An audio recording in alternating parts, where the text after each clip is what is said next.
Hello guys, good morning, welcome to my channel and it's me again, ang inyong chismosong Kaalda Vlogger. So gusto ko munang magpasalamat sa inyong lahat sa mga walang sawang tumatangkilik, nanonood, sumusuport at sumusubaybay ng mga content ko araw-araw dito sa aking channel. So thank you so much.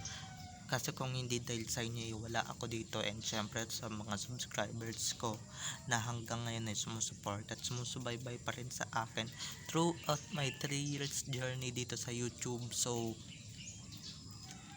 eto wag ninyong babaktawan o lalaktawan tong ating main topic ngayong araw. I'm sure na hindi ninyo pagsisisihan na pinanood nyo to mula umpisa hanggang hulihan, and syempre wag kayo mag ng segment, okay? And syempre i-share nyo to ng i-share para mas lalo tayong dumami. So eto na, dumako na tayo sa ating main topic for today's video. Mahirap man paniwalaan, mahirap mang paniwalain tong mga kampo ng kadiliman, syempre di nila matatanggap to, lalong lalo na yung mga anays na pag nalaman nilang priority ni Alden, si Min, and syempre mga anak niya. Syempre yun yung number one priority ng tatay and syempre ng asawa. So eto na guys, watch this. Mamaya ipapaliwanag sa inyo ng buong buo. So eto na guys, watch this. At kung nakita nyo na ngayong recap, so once again si Titi of sa mga admin, so thank you so much. Kasi kung hindi dahil sa kanila, wala ako dito sa kinalalagyan ko, and syempre di dadami mga followers ko kung hindi dahil sa mga mababait, generous kong mga admin. So thank you so much. Syempre pagtitiwala, 'di ba? Mahirap na yung mga may mga admins natin hindi nagtitiwala, and syempre gumagawa lang tayo ng mga kwento, sasabihin nila ganon, di ba? So hirap na, para hindi sabihin na mamulot tayo, magpaalam tayo sa kanila, and syempre magbigay tayo ng pahintulot. Syempre nakakabastos din naman yun sa part nila kung hindi tayo magpapaalam. So mahalaga yun sa atin o sa aming mga vloggers. So ito na, dumako na tayo sa ating main topic for today's video. Like what I said earlier, no, mahirap mang paniwalaan at mahirap mang tanggapin ang katotohanan na talagang top priority ni Alden Richards yung asawa at anak nila, mga anak nila na si Baby Cute, si Main, syempre si Playmate at si Baby Liit, 'di ba? Syempre bukod sa trabaho, kung wala namang kakwenta-kwenta yung trabaho, 'di ba? Dito top priority niya yung pamilya niya, syempre. Kaya siya kumakayod ng bonggang-bongga, at kaya siya nagpapakapagod ng gusto, syempre para sa pamilya niya, 'di ba? Lahat naman sa atin, lahat sa atin nagpapagod naman para sa pamilya at para sa kinabukasan ng pamilya natin, di ba? Kaya saludo ako sa iyo, Alden, and syempre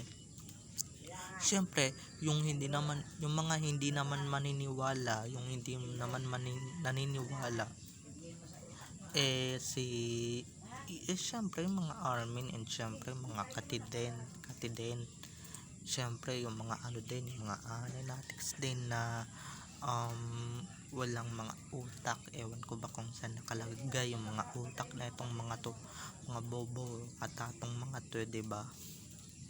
Hindi ko lang alam kung saan parte ng katawan nila at hindi sila nakalagay yung utak nila, at hindi sila marunong makatanggap ng katotohanan. Yan na nga, basang basa ninyo dito sa vlog ko. I'm sure guys may mga maliligaw ditong A9natics, and syempre mga armains, alam ko na yan, tapos sasabihin nila hindi nila matatanggap, diba?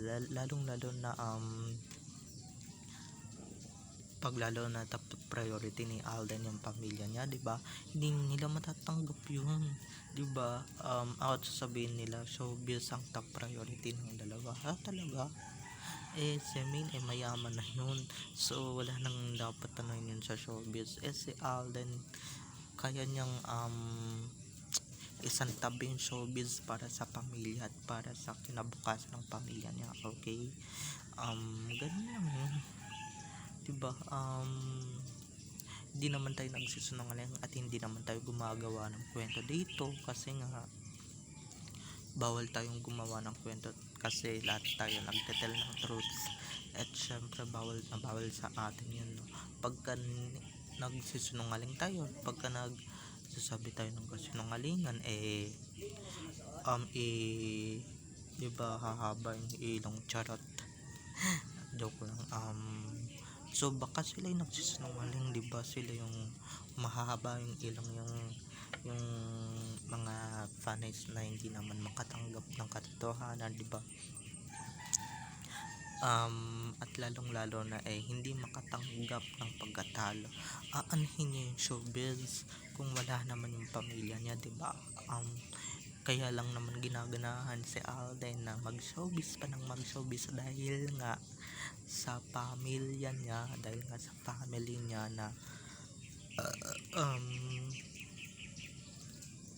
na top priority niya talaga, diba? Kahit na paggawin siya ng kung ano-anong roles, mga kung ano-anong teleserye, may halong sensual, may mga halong ek-ek, diba? Kahit na pangit yung character niya, okay na okay lang din, basta ang importante bayad siya dyan. Okay? So para din naman sa pamilya niya at para sa future, diba? Lalong lalo na ngayon dumadami na yung anak ni Tisoy, diba? Na si Baby Cute, Playmate, at si Bibi Liit na hindi ko pwede pang pangalanan kasi baka mamaya magpakamatay yung mga basher dito at sabihin, diba? At maglaslas sila ng mga bulso nila. Alam niyo naman yung mga yun, diba? Alam niyo naman yung mga taong yun na nakiki-ride on lang sa kasikatan natin and syempre ng Aldog, diba?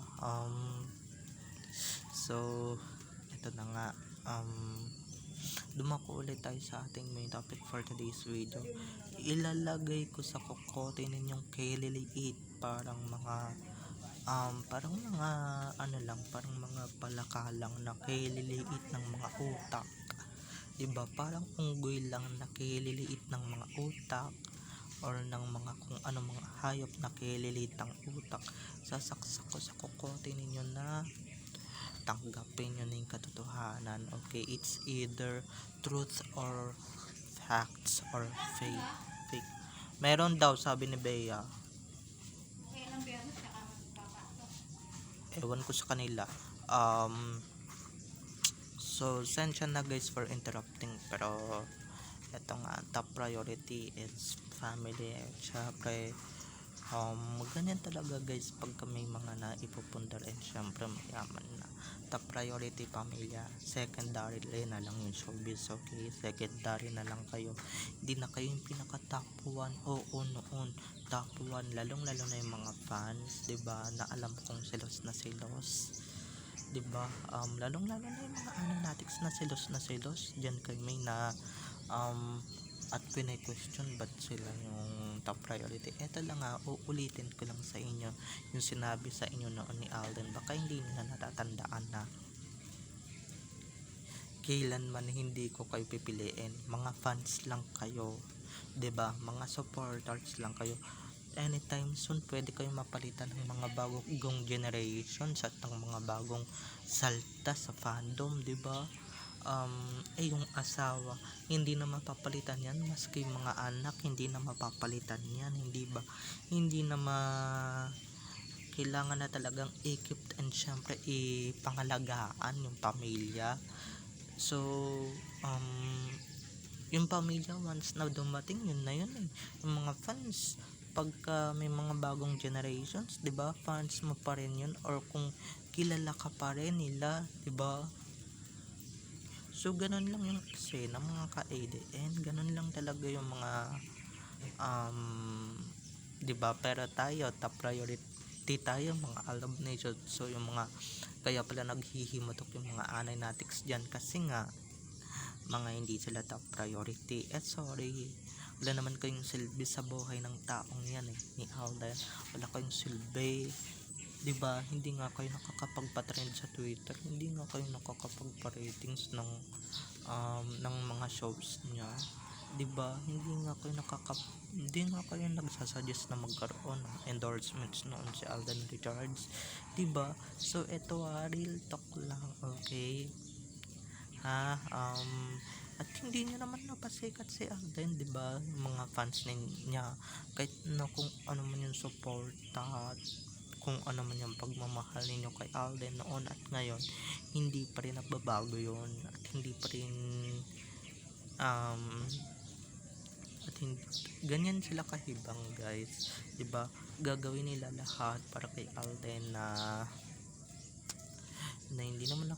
hindi naman nila napapasigit, pero kung hindi lang naman dahil sa ADN at kung hindi lang naman dahil sa love team nga ngayon, 'di ba?